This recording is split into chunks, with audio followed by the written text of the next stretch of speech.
Graça e paz, meus irmãos, é uma oportunidade que Deus nos dá de estarmos juntos novamente, neste dia, para estudarmos mais uma lição da Escola Bíblica Dominical.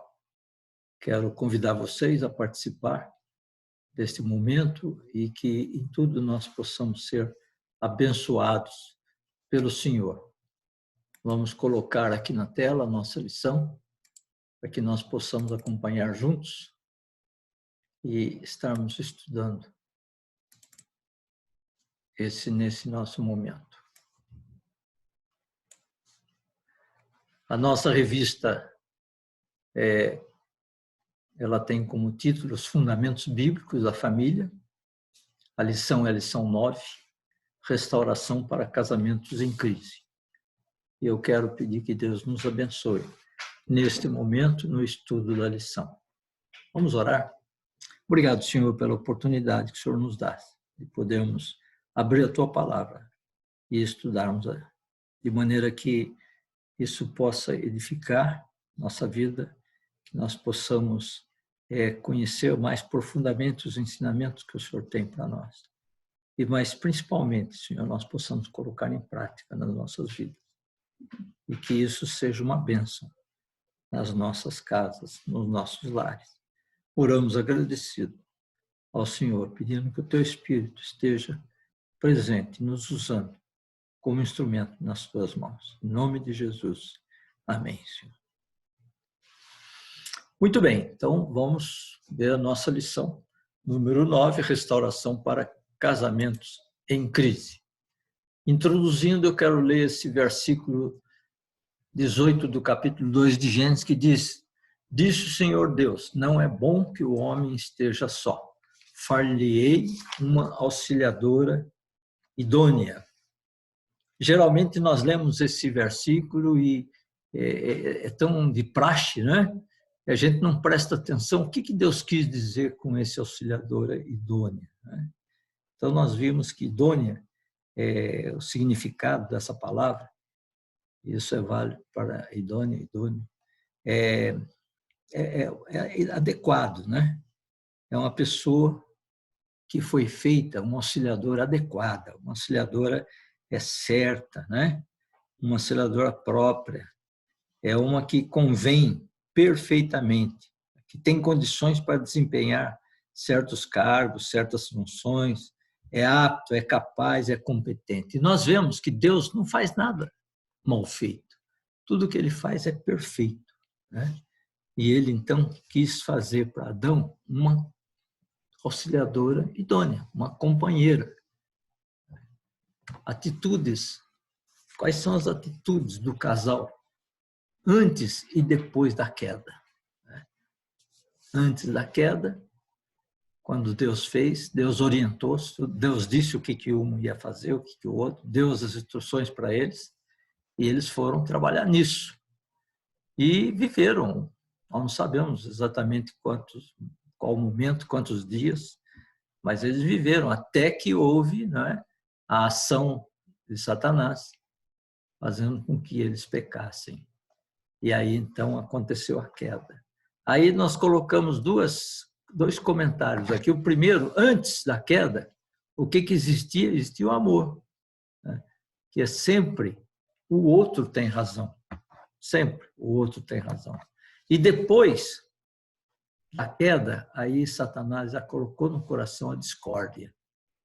E aí, então, sempre o eu tenho razão. Mudou, não é?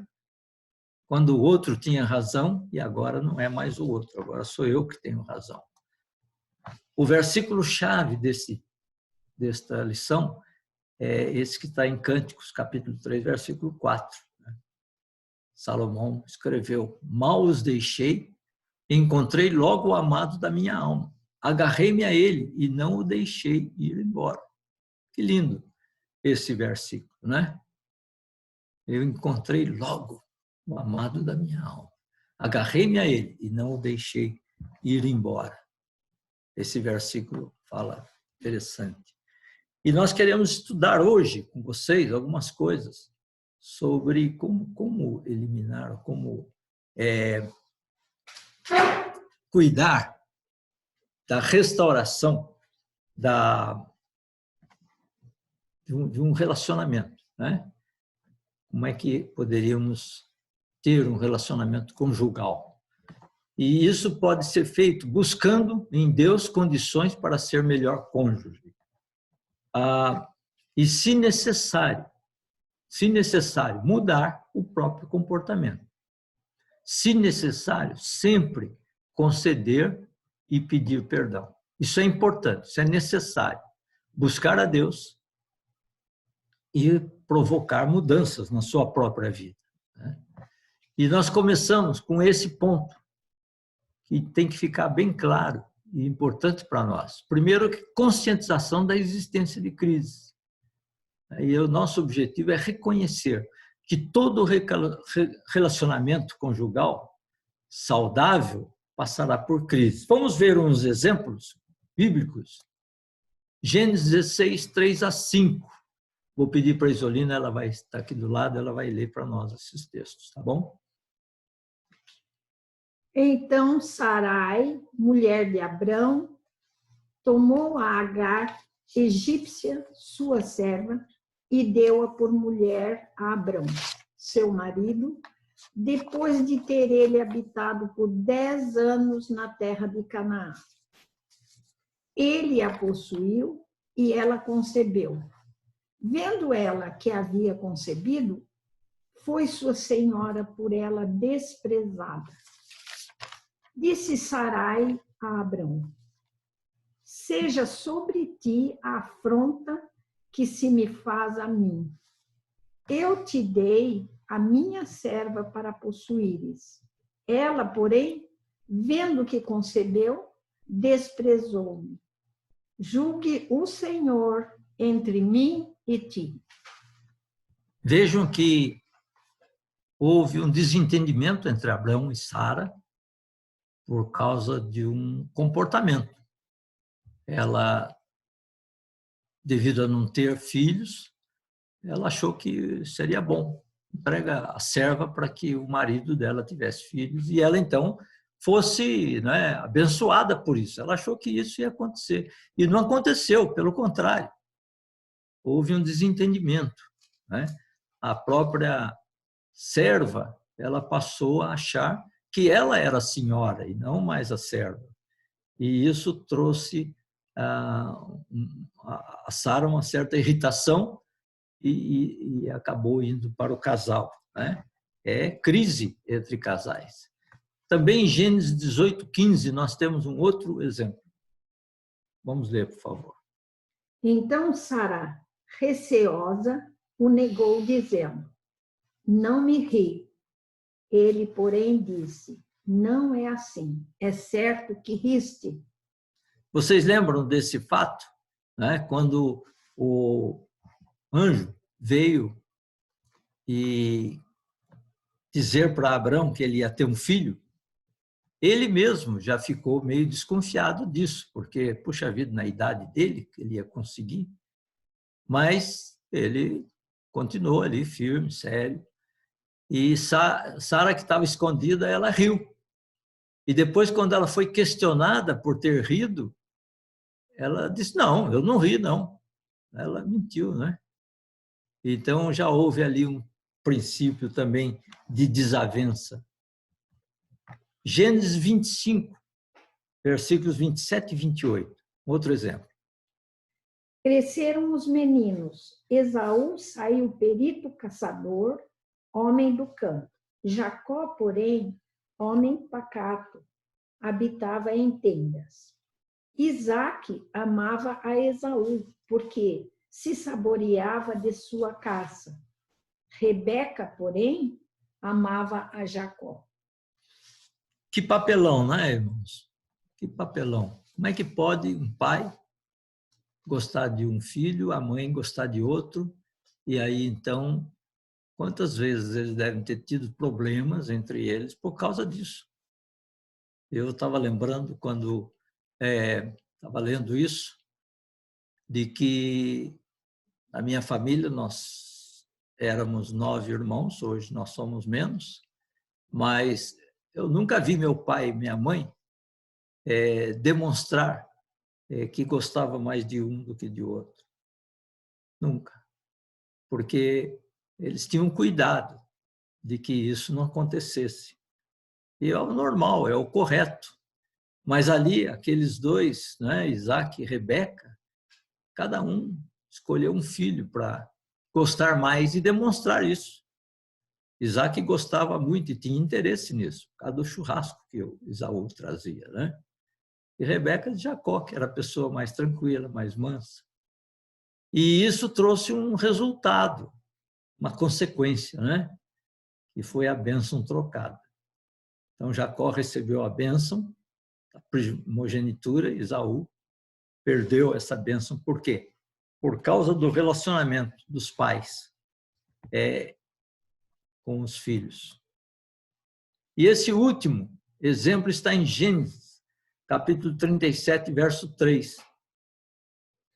Ora, Israel amava mais a José que a todos os seus filhos, porque era filho da sua velhice, e fez-lhe uma túnica talar de mangas compridas. Então, vejam o que aconteceu aqui, né? José é um dos filhos mais jovens de Israel, né, de Jacó, que agora já tinha um novo nome. Ele era melhor cuidado pelo pai. E os irmãos ficaram chateados com isso, seus irmãos. E eram bastante, né? No fim, eles eram 12 irmãos. E depois José teve o sonho e falou do sonho, e aquilo provocou muito mais o ciúme dos irmãos. E nós vemos na figura do lado José sendo vendido. E isso trouxe consequências sérias na família, porque Jacó foi informado de que José tinha morrido. E ele pensou realmente que José tinha morrido. Veja a crise em família, né? Como é que essas coisas acontecem. E isso indica para a gente que qualquer casal pode passar por crise. Aqui nós estamos mostrando uma figura de um casal discutindo e a filha sentado ali no meio deles, com a mão no ouvido para não ouvir os pais brigarem. O que eles estavam falando um para o outro? Xingando um outro. Então vamos aprender com essa figura. Nunca, se tiver que discutir, não fazer isso na frente dos filhos, né? Isso pode trazer consequências piores ainda. E é interessante nós pensarmos que qualquer casal pode passar por crise. Casado por curto ou longo tempo. Às vezes nós pensamos, olha, eu já passei dos 25 anos de casado, já não tenho mais crise. Não, vai continuar tendo crise, com certeza. Casal com filhos ou casal sem filhos. Casal rico, casal pobre. O casal cristão ou o casal que não é cristão. Todos vão passar, não tem como fugir disso. As crises devem ser tratadas, por isso que elas têm que ser cuidadas. Por isso que nós temos na palavra de Deus orientação a respeito e nós vamos trabalhar isso nesta lição, né?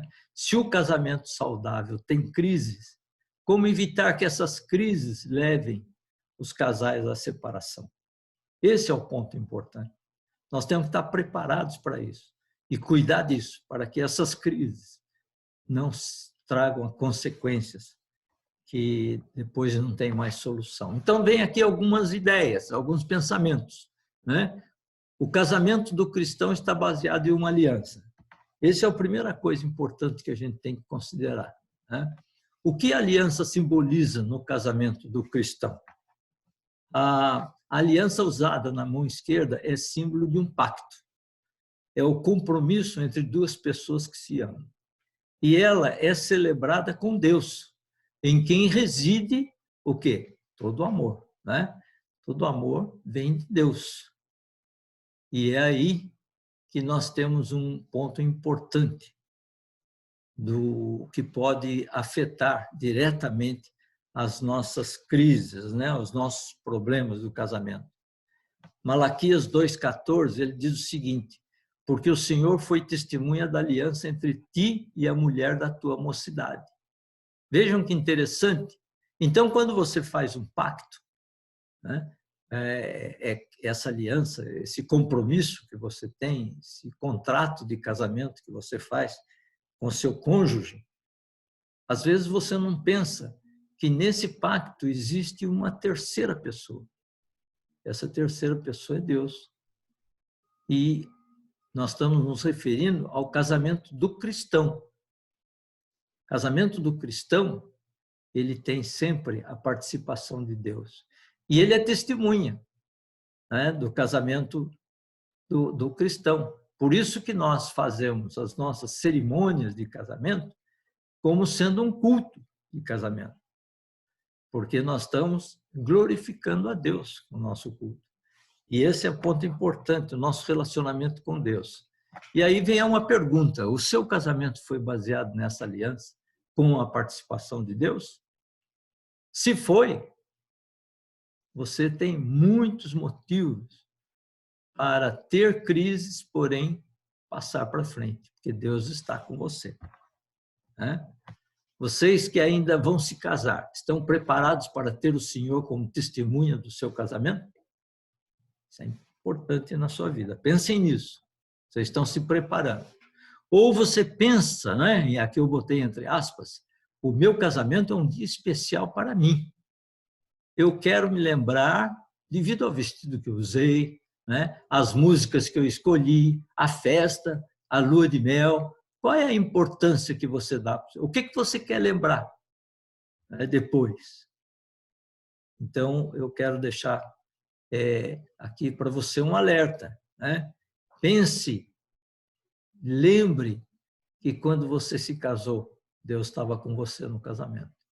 E se Deus estava com você no casamento, Ele está com você durante a tua vida. E mesmo que você tenha crise, Ele está junto com você. Lembrem-se, Deus não participa da crise no casamento. Né? Deus não participa da crise, porque Deus não participa. A crise é alguma coisa errada que aconteceu com o casal. E aí o pecado pode estar envolvido nisso. Né? Uma mentira, um engano, alguma coisa que foi feito que provocou essa crise. Deus não está nisso.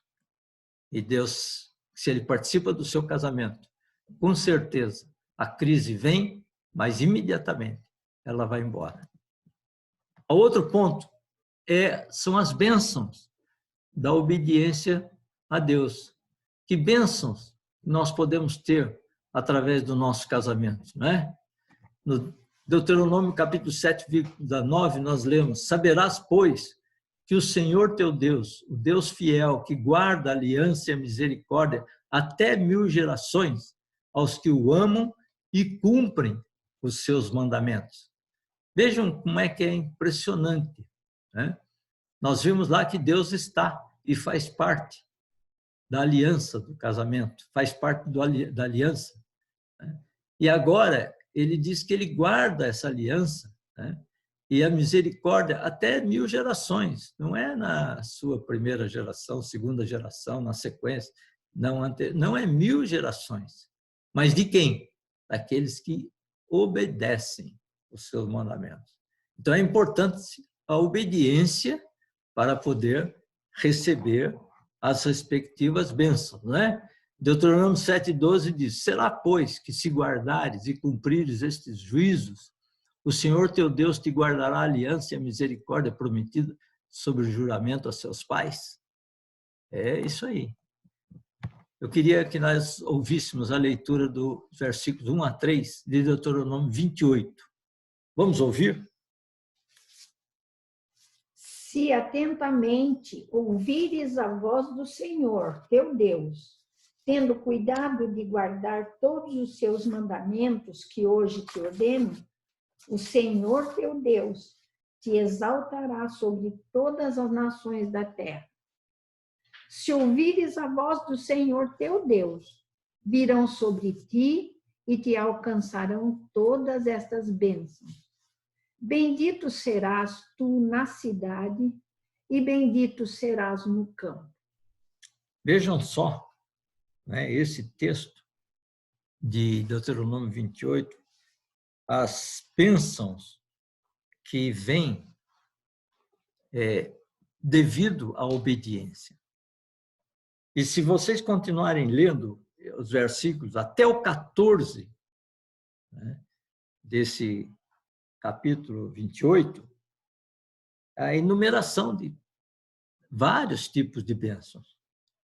E aí vocês vão considerar, puxa vida, hoje nós conseguimos comprar nossa casa. O que é isso? Isso é uma bênção. Ah, compramos o nosso carro, colocamos um fogão novo, trocamos o fogão. Sabe o que é isso? Isso é bênção. É Deus abençoando. Tem a ver com esse texto, né? São inúmeras bênçãos. O sucesso seu no trabalho são bênçãos. É Deus abençoando, Deus acompanhando. Isso por quê? Porque você tem sido obediente a Ele.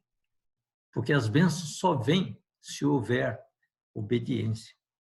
Depois do versículo 14, nesse mesmo capítulo, aí nós vemos Moisés mostrando uma sequência, né, de quais são os castigos da desobediência. Então, a obediência tem muito a ver com a eliminação de crises, porque quem está abençoado não tem crise. Para que crise? Pelo contrário, as crises vêm porque faltam as bênçãos. E as bênçãos faltam quando existe a desobediência. Então, vamos nos lembrar disso, obediência a Deus, né? Josué 24, 15 e 16, nós temos aquela afirmação, quando ele dirigindo o povo e fazendo uma modificação, as pessoas tinham esquecido que Deus existia, abandonado, e daí não, espera aí, vamos rever a nossa posição, né? Então houve um avivamento ali, e aí Josué deu o exemplo, falou, eu e a minha casa serviremos ao Senhor. O que vocês vão fazer? Eu e a minha casa serviremos ao Senhor.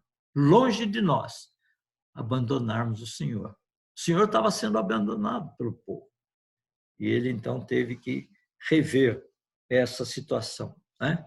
Outro ponto importante é a consciência da crise, né? O que acontece na crise? É essa discussão da figurinha e o coração partido lá, né? Essas são as consequências das crises. Mas a crise, ela tem que ser reconhecida. Nós não devemos ignorar os problemas pensando que o tempo vai resolver os problemas. Ele não resolve, não. Isso vai causar indiferença, né? Frieza, as friezas, indiferença, minam o relacionamento do casal. Os sinais são o quê? Distância, brigas, palavras rudes, né? Coisas que vão distanciando e o relacionamento vai piorando cada vez mais. O que nós temos que fazer? Ficar consciente da crise e buscar a solução. Temos a Deus que nos ajuda, que nos conforta, nos fortalece, e nós devemos recorrer a Ele e recorrer aos seus ensinamentos, né? Josué 1:9, nós temos uma promessa importante que Deus fez para ele, que diz, né? Não te mandei eu? Ser forte e corajoso. Não temas, nem te espantes, porque o Senhor teu Deus é contigo, por onde quer que andares. Essa é uma das mais belas promessas de Deus, né? Outro ponto é buscar aconselhamento cristão. Se você consegue resolver o seu problema, ótimo. A crise, ótimo. Mas se você vê que não consegue, busque aconselhamento. Nós vemos que a própria Bíblia nos orienta para isso. Em Provérbios 24:6 diz, com medidas de prudência farás a guerra. Na multidão de conselheiros está a vitória. Guardadas as devidas proporções, enfrentar uma crise conjugal é travar uma guerra. Fazem-se necessários conselhos sábios e bíblicos para que o casamento não se autodestrua. Então vejam que é importante buscar o aconselhamento, né? Alguns casais resistem a essa ideia, né? Aconselhamento não é próprio para mim, não estou acostumado com isso, não quero, e até faz sentido. Se puder resolver sem aconselhamento, ótimo, excelente, mas resolva. Não deixe que a crise ela traga mais e piores consequências. Se isso for acontecer, então busque aconselhamento, vale a pena, né? Essa busca se faz necessária quando você não está conseguindo a solução por si mesmo, né?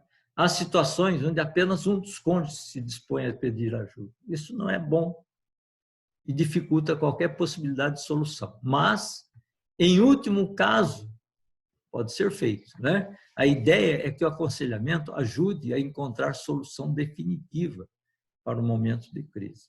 Levar ao conhecimento, ao confronto, a ver o problema de maneiras diferentes, sempre ajudam a encontrar solução para os mesmos. Isaías 59:1 diz: eis que a mão do Senhor não está encolhida para que não possa salvar. Deus pode usar pessoas para ajudar nesses momentos. Outro ponto são as mudanças de comportamento, né? Aí vem uma pergunta: para onde está apontando o seu dedo? O cachorrinho está apontando para o gatinho, o gatinho para o cachorrinho.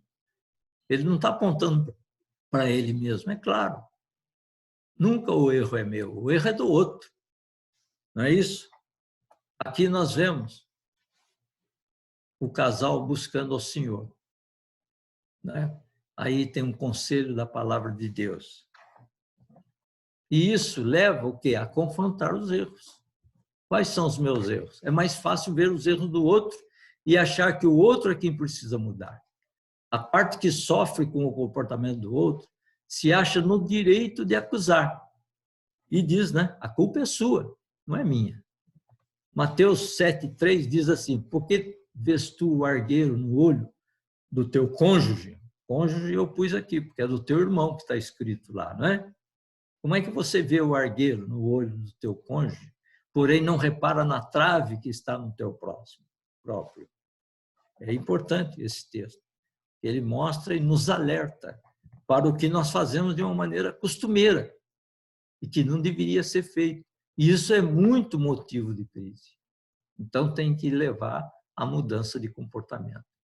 Outra coisa é mudar mutuamente, é perdoar mutuamente, né?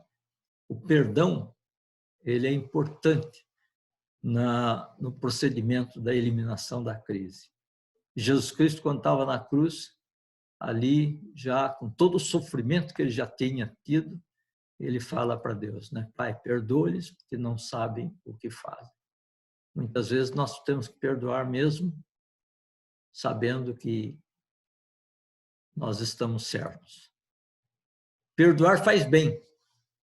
Na figurinha nós vemos o coração lá, né? Novamente, que estava arrebentado, agora está grudado ali. Está um esparadrapo, né? Podia ser um esparadrapo mais forte, segurando melhor, mas ainda existe ali uma rixazinha, ela precisa ser eliminada totalmente, né? O coração tem que estar completo, né? Perdoando mutuamente. De que maneira? Perdoar não é fácil e não faz parte do homem natural. É importante saber disso. É necessário a ação do Espírito Santo. Por que isso? Porque em Tiago 1:20 nós lemos que a ira do homem não produz a justiça de Deus. Nossa natureza nos encaminha para a vingança e não para o perdão.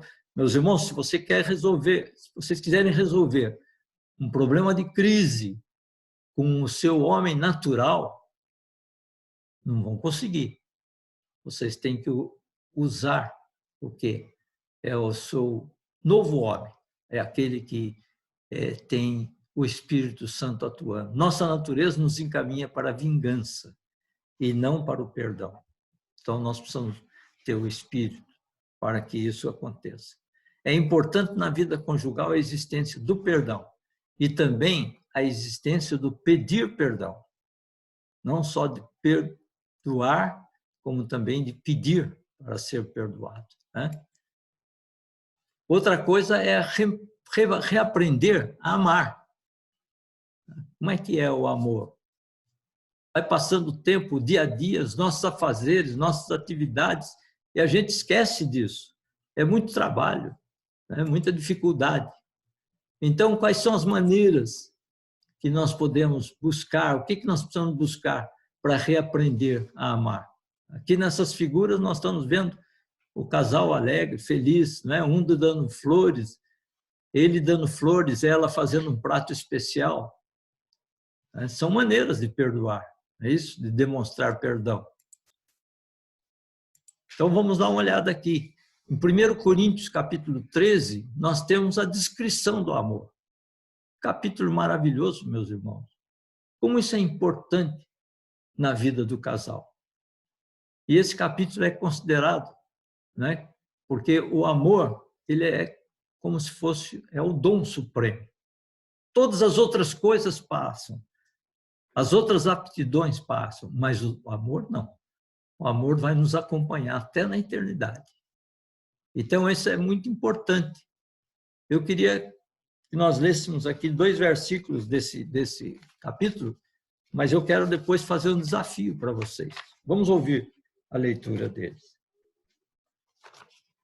O amor é paciente, é benigno. O amor não arde em ciúmes.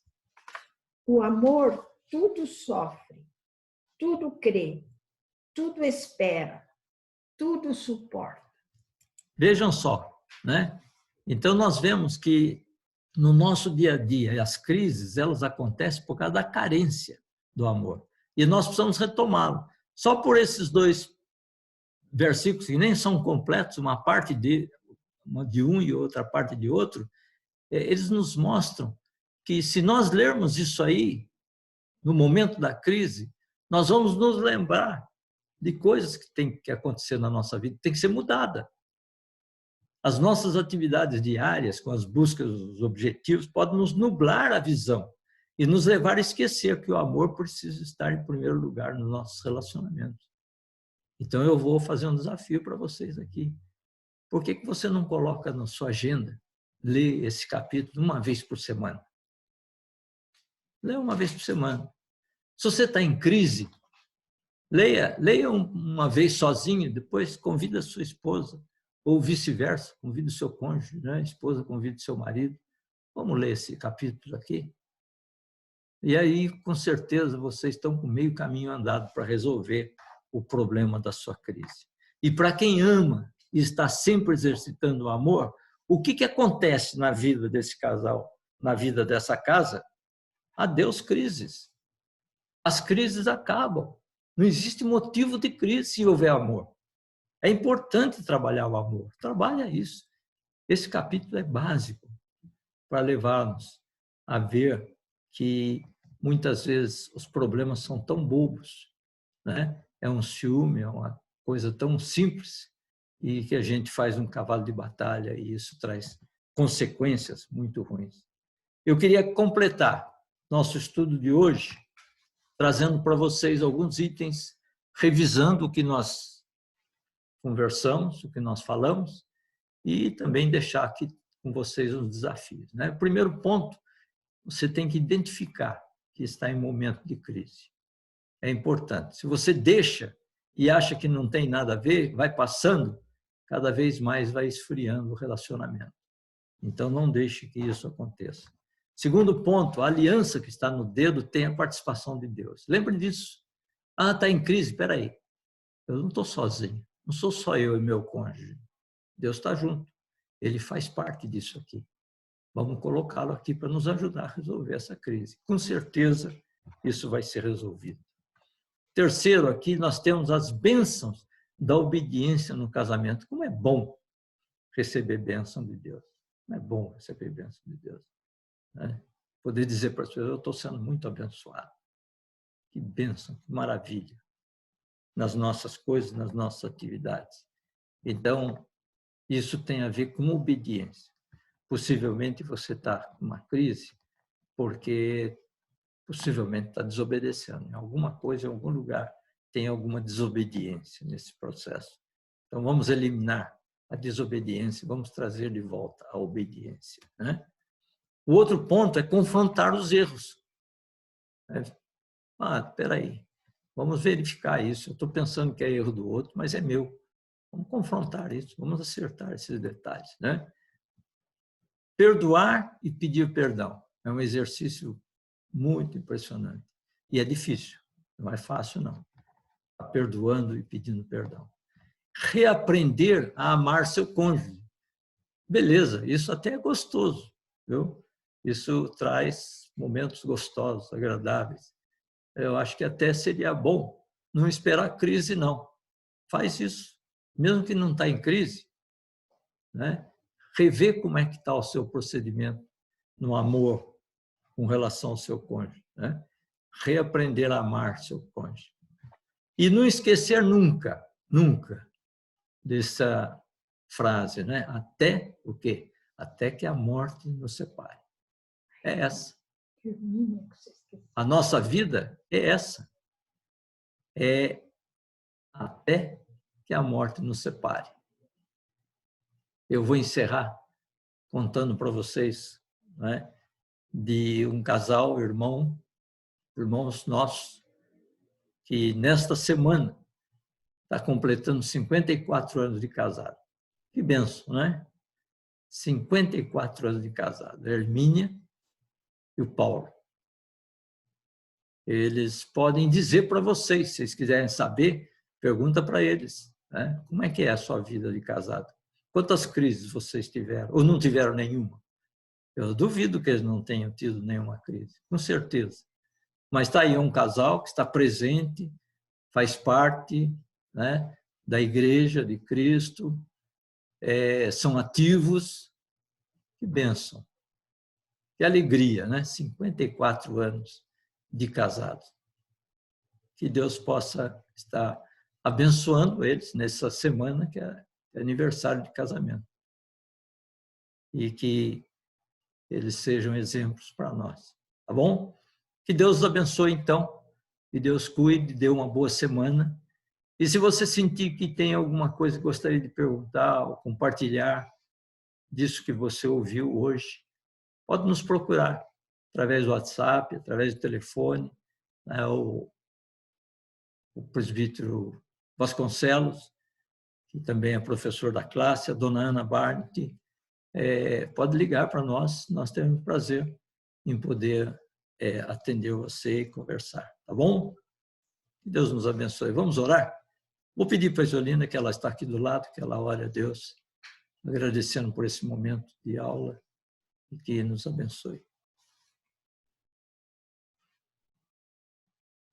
Senhor Deus, queremos te agradecer pelas experiências que temos tido de abrir a tua palavra. Amém, Senhor. E de aprender cada dia, Senhor, tudo que o Senhor quer nos ensinar. Sim. Queremos te agradecer muito por esta aula, porque tem sido útil para a nossa vida também. É verdade. Queremos pedir a Deus a tua bênção para os casais que estão ouvindo esta lição, e que o Senhor os abençoe, os guarde, os proteja. Amém. E os livre, Senhor, das crises que apareçam. Sim, Senhor. Mas que o amor, que o cuidado do Senhor esteja com eles.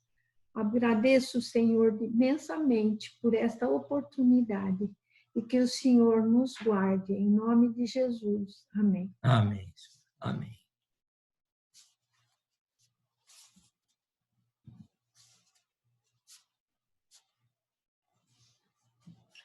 Muito obrigado pela sua atenção, pelo seu acompanhamento e que Deus nos abençoe.